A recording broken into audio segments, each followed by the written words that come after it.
the art of interception, say what needs to be said. The 49ers are expecting Brock Purdy to be the starting quarterback week 1 in a long NFL season. Are y'all sold on Brock Purdy?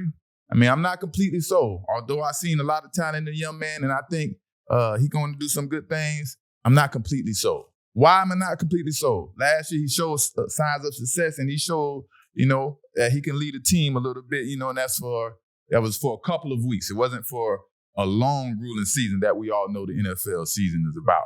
It's a 17-week season. Does Brock Purdy have the capabilities, the character, the emotions, the overall leadership to be able to lead a team? That's the big question for me. Not only that, he's coming off a surgery, elbow surgery.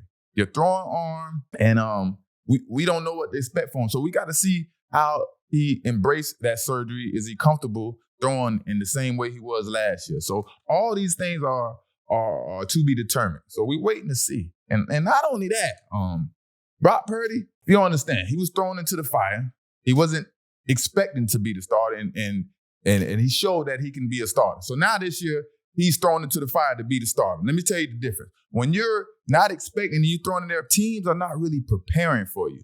So you might show some signs of success because they're not really preparing for you, and they're preparing for, let's say, for instance, Trey Lance. You know what I mean? So they preparing for his running ability, strong arms or whatnot. He likes to gun the ball down the field. Brock, he might like to throw short, control the offense passes, type of situation. So now teams are going to see you week in and week out. They're going to be preparing for you. They're going to find your weaknesses, your strengths, and they're going to be attacking them. And that's what we got to see. Can he adapt? Can he maneuver through these situations, a long, grueling NFL season, and overcome everything that they're throwing at? I don't know if he's mentally mature for that yet. He's only in his second year. He's a Mr. Irrelevant, the 7th round, the last pick of the draft. This is a lot for this young man. He was Mr. Irrelevant. I don't know if the scouts missed him, but he must have been Mr. Irrelevant for a reason. But now is his chance to seize the moment. And we got to see what he's going to do. I think he's going to come out smoking. I think he's going to come out gunning and doing his thing. But when it get cold, when the coaches are yelling at you, everything's not peaches and cream as you thought in the beginning of the season. The head coach not looking at you, not saying he might not speak to you this week. How do you embrace these things? And how do you deal with all these things? Your team is expecting you to score points. You're not scoring this game. How do you feel the defense is looking at you? They're stopping the team to 7 points and you haven't put up no points. So all these things will be determined, and we got to see.